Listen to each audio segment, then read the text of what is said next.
നാട്ടിലെ ഓരോ അമ്മമാരും സ്വന്തം മകനായി മിഥുൻ എന്ന് പറയുന്ന ആ കുഞ്ഞിനെ സ്വീകരിക്കുന്നത് നമുക്ക് കാണാൻ കഴിയുന്നു. പക്ഷേ ഏറ്റവും സങ്കടമെന്ന് പറയുന്നത് നമ്മളിലേക്ക് തിരികെ വരാൻ ജീവനോടെ ആ കുഞ്ഞില്ല എന്ന ദുഃഖകരമായ യാഥാർത്ഥ്യം നമ്മൾ അംഗീകരിച്ചേ മതിയാകുകയുള്ളൂ.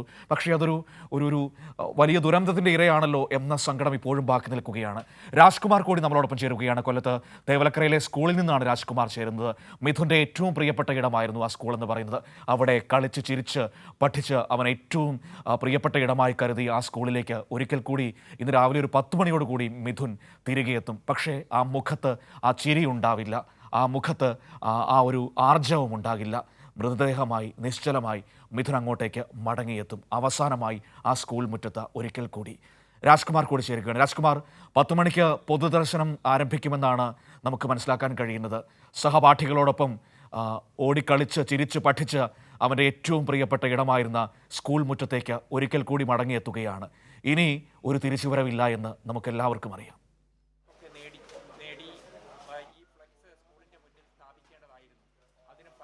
തീർച്ചയായിട്ടും ഈ കഴിഞ്ഞ ജൂൺ, അതായത് ഇക്കൊല്ലം ഈ അധ്യയന വർഷം ജൂൺ 1-ാം തീയതിയാണ് നമ്മുടെ പ്രിയപ്പെട്ട മിഥുൻ ഈ സ്കൂളിൻ്റെ ഒരു ഭാഗമായി തീർന്നത്. അതിനു മുമ്പ് മറ്റൊരു സ്കൂളായിരുന്നു. അതിൻ്റെ കാരണമെന്ന് പറയുന്നത് അതായത് എൻ സി സി എന്ന് പറയുന്ന നാഷണൽ കാഡറ്റ് കോർപ്സ് എന്ന് പറയുന്ന അതിൽ ചേരുക എന്ന് പറയുന്നതാണ് ഈ മിഥുൻ്റെ വലിയ ഒരു അംബീഷൻ. അപ്പോൾ അതുകൊണ്ടാണ് ഈ സ്കൂൾ, ഈ വീടിൻ്റെ പരിസരത്തുള്ള ഈ സ്കൂൾ തിരഞ്ഞെടുത്തതും അതിൻ്റെ അടിസ്ഥാനത്തിൽ ഈ സ്കൂളിലേക്ക് വന്ന് ചേർന്നതും. ആ നിമിഷം മുതൽ ഇവിടുത്തെ എല്ലാ കാര്യങ്ങളിലും സജീവമായി പങ്കെടുക്കുക. ഒരു സ്പോർട്സ്മാൻ ആയിരുന്നു. ഇപ്പം നമുക്ക് ഈ മിഥുൻ പഠിച്ചിരുന്ന ആ ക്ലാസ് മുറിയിലേക്കാണ് നമ്മൾ ഇപ്പോൾ പ്രേക്ഷകരെ കൂട്ടിക്കൊണ്ടു പോകുന്നത്. നമ്മൾ അങ്ങോട്ടേക്കുള്ള പാതയിലുമാണ്. അതായത് മറ്റൊരു സ്കൂളിൽ പഠിക്കുന്ന സമയത്ത് എൻ സി സിയോടൊരു വല്ലാത്ത അഭിനിവേശം തോന്നുകയും ആ എൻ സി സിയിൽ ചേരണമെന്ന ഉദ്ദേശത്തോടുകൂടി വീട്ടുകാരെ അറിയിച്ചു. വീട്ടുകാരുടെ അന്വേഷണത്തിൽ ഈ തേവലക്കര ബോയ്സ് ഹൈസ്കൂളിൽ ഇതുണ്ട് എന്ന് മനസ്സിലാക്കിയിട്ടാണ് ഈ മിഥുൻ ഈ സ്കൂളിൻ്റെ ഭാഗമായത്. പക്ഷേ അത് കായിക രംഗത്തായാലും ശരി, എല്ലാ രംഗത്തും ഇപ്പോൾ നമ്മൾക്ക് തന്നെ ഒരു വീഡിയോ നമ്മുടെ കയ്യിൽ കിട്ടിയിരുന്നു. ഈ സ്കൂളിൽ പഠിക്കുന്ന സമയത്ത് മിഥുൻ ഈ തദ്ദേശ സർക്കാരുകളെക്കുറിച്ച് ഈ ഉള്ള ഒരു വീഡിയോ, എന്താണ് തദ്ദേശ ഭരണം എന്ന് പറയുന്ന ഇതാണ് അവൻ അത് പറയുന്നത്. അത് കേൾക്കുമ്പോൾ തന്നെ മനോഹരമായിരുന്നു. ഒരു പൊതുബോധം, സമൂഹത്തിൻ്റെ എങ്ങനെയാണ് ഒരു ഗവൺമെൻറ്റുകൾ ഈ ജനാധിപത്യ പ്രക്രിയയിൽ പ്രവർത്തിക്കുന്നത്, അങ്ങനെയൊക്കെ വളരെ മനോഹരമായി വിവരിക്കുന്ന ഒരു കാര്യമായിരുന്നു ഈ മിഥുൻ നമ്മളുമായിട്ട് ഒരു ആശയവിനിമയം നടത്തുന്നതും. സ്കൂളിൻ്റെ ഭാഗമായിട്ടുള്ള ഒരു അവതരണ പരിപാടിയിലായിരുന്നു ആ ഒരു വീഡിയോ എടുക്കാനുണ്ടായ സാഹചര്യം. ആ ദൃശ്യങ്ങളാണ് പുറത്തു വന്നതും. ഇപ്പം ഇത് മിഥുൻ്റെ ക്ലാസ് റൂമിൻ്റെ മുന്നിൽ നമ്മൾ എത്തിക്കഴിഞ്ഞു. ഇതാണ് മിഥുൻ്റെ ക്ലാസ് റൂം. മനു, ഈ ക്ലാസ് റൂമായിരുന്നു എൻ്റെ എല്ലാം. ഇവിടെ വേണ്ട ഇതിൻ്റെ ഈ കാണുന്ന ആ സ്പേസ് വഴിയാണ് മിഥുൻ നമ്മളെ വിട പറയാനുള്ളൊരു സാഹചര്യം ഉണ്ടായത്. ഇതിനുള്ളിലേക്ക് പോയി നമുക്ക് ആ വൈദ്യുതി ലൈൻ കാണാം. ആ വൈദ്യുതിയിൽ ഈ ചെരുപ്പെടുക്കാൻ വേണ്ടി ഇതിൽ ഡെസ്കും ബെഞ്ചും ഇട്ട് മുകളിലേക്ക് കയറി അതിൽ ഇറങ്ങിപ്പോകുമ്പോഴാണ് ആ വൈദ്യുതി ലൈൻ കാല് വഴുതുമോ എന്ന് ഭയന്ന് കയറി കച്ചിത്തുറുമെന്ന നിലയിൽ പിടിച്ചത് ജീവൻ പോകുന്ന ആ വൈദ്യുതി ലൈനിലേക്കായിരുന്നു. ഈ ക്ലാസ് റൂമിലായിരുന്നു അവൻ്റെ എല്ലാ വികാരങ്ങളും, അവൻ്റെ സൗഹൃദങ്ങളും. മറ്റൊരു സുഹൃത്തിന് വേണ്ടി ഇതിൽ അതിൽ നിന്ന് സുഹൃത്തിന് വേണ്ടി ചെരുപ്പെടുക്കാൻ പോയപ്പോഴാണ് അവൻ്റെ ജീവൻ നഷ്ടപ്പെട്ടത്. അപ്പോഴും സഹപാഠികളോടും സഹജീവികളോടും അനുകമ്പയും സ്നേഹവും ഉണ്ടായിരുന്ന ഒരു വ്യക്തി കൂടിയാണ് ഈ 8ാം ക്ലാസ്സുകാരനായ മിഥുൻ. മാത്രമല്ല, ഇന്നലെ അവരുടെ വീട്ടിൻ്റെ പരിസരത്ത് വെച്ച് വിളന്തര FC എന്ന് പറയുന്ന, അതായത് വിളന്തര ഫുട്ബോൾ ക്ലബ്ബ്, അപ്പോൾ അതിലുള്ള ഇവൻ്റെ കളിക്കൂട്ടുകാർ അവരെല്ലാം ആ മുറ്റത്ത് ആ ഒരു ഫുട്ബോളുമായി അവർ കറങ്ങി നടക്കുന്നത് നമ്മുടെ ശ്രദ്ധയിൽപ്പെട്ടു. അതിൻ്റെ ദൃശ്യങ്ങൾ നമുക്ക് ലഭിച്ചിട്ടുണ്ട്. ആ ദൃശ്യങ്ങളിൽ നിന്ന് ഞാൻ അവരോട് സംസാരിച്ചു. അപ്പോൾ അവർ പറയുന്നത് ഞങ്ങളോടൊപ്പം കളിക്കാൻ ഈ ആഴ്ച ഉണ്ടാകുമെന്ന് അവൻ അറിയിച്ചിരുന്നു. അതിനുവേണ്ടിയാണ് ഞങ്ങൾ കാത്തിരുന്നത്. പക്ഷെ വലിയ നിരാശയായി പോയി.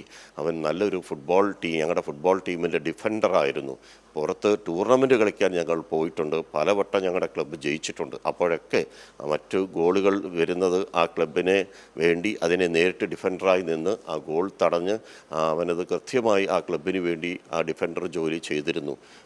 ഇതൊക്കെയാണ് ഞാൻ നേരത്തെ പറഞ്ഞത്. NCCയിലേക്ക് ഉള്ള ആ സ്പോർട്സും ആ ഒരു സാഹസികതയും ഇഷ്ടപ്പെട്ടിരുന്നൊരു വ്യക്തി.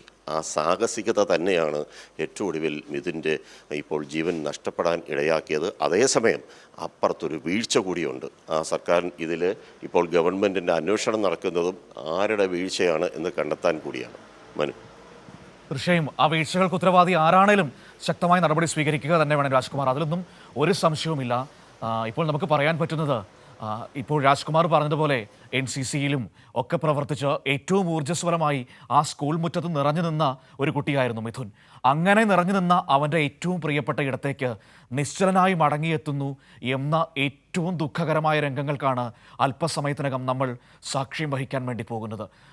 ഇന്നത്തെ ദിവസത്തെ ഏറ്റവും വേദനയേറിയ നിമിഷങ്ങൾ എന്ന് വേണമെങ്കിൽ നമുക്കതിനെ പറയാൻ കഴിയും. ആ കുഞ്ഞുങ്ങൾ, കൂടെ പഠിച്ചിരുന്ന കുട്ടികളൊക്കെ ആ സമയത്തെ എങ്ങനെ അതിജീവിച്ച് കടന്നു വരും എന്നത് വലിയ സങ്കടമാണ്. കാരണം ഒരുമിച്ചിരുന്ന് ചിരിച്ച് കളിച്ച് പഠിച്ച് നടന്ന കുട്ടികളാണ്. അതിലൊരാളാണ് ഇപ്പോൾ ഇല്ലാതായി മാറിയിരിക്കുന്നത് രാജ്കുമാർ, ഒരു സുപ്രഭാതത്തിൽ, അതും അവരുടെ മുൻപിൽ വച്ച്.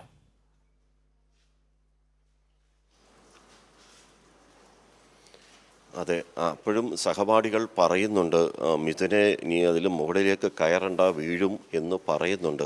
ഇല്ല, എനിക്കൊരു പ്രശ്നമില്ല, ഞാനത് ചെരുപ്പെടുത്തിട്ട് മടങ്ങി വരാം എന്ന് പറഞ്ഞുകൊണ്ട് സുഹൃത്തുക്കൾക്ക് ഒരു ആത്മവിശ്വാസം പകർന്നുകൊണ്ടായിരുന്നു ആ ഒരു സാഹസികനായിട്ടുള്ള മിഥുൻ ഇതിൻ്റെ മുകളിലേക്ക് കയറിയത്. പക്ഷേ അത് ഈ ജീവിതത്തിൻ്റെ ഒരു അവസാന സമയമാണ് എന്ന് ആരും തന്നെ കരുതിയിരുന്നില്ല. ആ CCTV ദൃശ്യങ്ങളിൽ നിന്നാണ് നമുക്ക് ആ സാഹസികത കൂടി മനസ്സിലാവുന്നതും ഒപ്പം നമ്മളെല്ലാം ഈ ഏറ്റവും ദുഃഖത്തിലേക്ക് തള്ളിവിട്ട അതിദാരുണമായിട്ടുള്ള ആ സംഭവം നടക്കുന്നതും. പക്ഷേ ഈ ഇലക്ട്രിക് ലൈനിൻ്റെ കാര്യത്തിനകത്ത് 40 വർഷമായി കടന്നു പോകുന്ന ഇലക്ട്രിക് ലൈനാണ്. ആ ഇലക്ട്രിക് ലൈൻ ഇവിടുന്ന് മാറ്റണമെന്ന് സ്കൂൾ അധികൃതർ പലവട്ടം ആവശ്യപ്പെട്ടിരുന്നു. പക്ഷേ പല കാരണങ്ങൾ കൊണ്ട് അത് വൈകിപ്പോയി. ഏറ്റവും ഒടുവിൽ ഒരാഴ്ചയ്ക്ക് മുമ്പ്, ഈ സംഭവം നടക്കുന്നതിന് ഒരാഴ്ചയ്ക്ക് മുമ്പ് പോലും ഇക്കാര്യത്തിൽ ഒരു ചർച്ചയൊക്കെ വന്നിരുന്നു. ഇലക്ട്രിസിറ്റി ബോർഡ് ഇത് ഇൻസുലേറ്റഡ് ആയിട്ടുള്ള വയറുകൾ സ്ഥാപിക്കാൻ വേണ്ടിയുള്ള നീക്കവും ആരംഭിച്ചിരുന്നു. പക്ഷേ അതിനു മുമ്പേ ഇങ്ങനെ ഒരു അത്യാഹിതം, എന്താണോ ഈ സ്കൂൾ അധികൃതർ ഭയന്നിരുന്നത്, ആ ഭയം യാഥാർത്ഥ്യമായി മിഥുനെ നഷ്ടപ്പെട്ടിരിക്കുകയാണ്. അതാണ് നമുക്കൊരു ദുഃഖമായി നിൽക്കുന്നത്. ഈ സ്കൂൾ മുറ്റത്ത്, ഇപ്പോൾ മനു സൂചിപ്പിച്ചതുപോലെ, ഈ സ്കൂൾ മുറ്റത്ത് അവൻ പഠിച്ചിരുന്ന ഈ ക്ലാസ് മുറിയിലേക്ക് അവൻ്റെ മൃതദേഹം വരുന്നില്ലെങ്കിൽ പോലും അവൻ ഓടി നടന്ന ആ സ്കൂളിൻ്റെ തിരുമുറ്റത്ത് ഈ മിഥുൻ എത്തും. അത് പക്ഷേ ഈ നിശ്ചലനായ അവൻ്റെ ആ ശരീരമായിട്ടാണ് അവിടെ വരുന്നത്. പക്ഷേ അവൻ്റെ ആത്മാവ് ഇവിടെ ഉണ്ടാകാം, അത് എല്ലാം കാണുന്നുണ്ടാകാം. അവസാനമായി ഒരു നോക്ക് കാണാനായി അമ്മ, ഇപ്പോൾ ഷീജ സൂചിപ്പിച്ചതുപോലെ, അമ്മ ഇപ്പോൾ വിമാനത്തിലാണ്. നെടുമ്പാശ്ശേരി എയർപോർട്ടിൽ ഈ പറയുന്ന ആ സമയത്ത് ഒരു 8:45 വന്നെത്തുമെന്നാണ് നമുക്ക് മനസ്സിലാവുന്നത്. ചെക്കൗട്ടിങ്ങിന് സമയം ആകുമ്പോഴേക്കും 9:30-9:45 ആകാനുള്ള സാധ്യത കൂടിയുണ്ട്. അവിടുന്ന് റോഡ് മാർഗം കോട്ടയം തൊടുപുഴ വഴിയാണ് ഈ വീട്ടിലേക്ക് മിഥുൻ്റെ അമ്മ സുജ വരികയാണ്. ഒരു ദരിദ്രമായ ഒരു കുടുംബം, തീരെ സാമ്പത്തിക വളരെ പിന്നോക്കത്തിലുള്ള ഒരു കുടുംബം, തൊഴിലാളി കുടുംബം.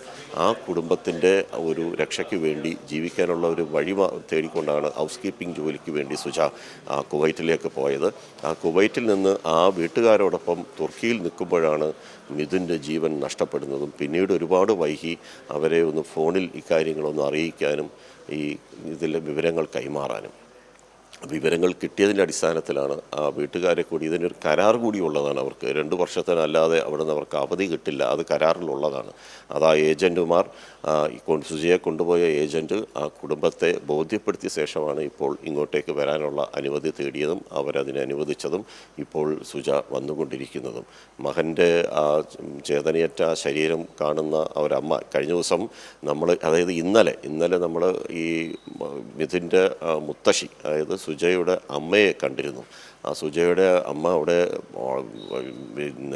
നെഞ്ചു പൊട്ടുമാറായിരുന്നു അവരുടെ വിലാപം. അപ്പോൾ അവരുമായിട്ട് സംസാരിച്ചപ്പോൾ ആ രമണി അവർ പറഞ്ഞത്, എന്നെ ഏൽപ്പിച്ചിട്ടാണ് അവൾ പോയത്, അവൾ സുജ ജോലിക്ക് പോയത് എന്നെ ഈ മോനെ പൊന്നുമോനെ ഏൽപ്പിച്ചിട്ടാണ്. അവൾ മടങ്ങി വരുമ്പോൾ ഞാൻ എന്ത് ഉത്തരം പറയുമെന്ന് എനിക്കറിയില്ല.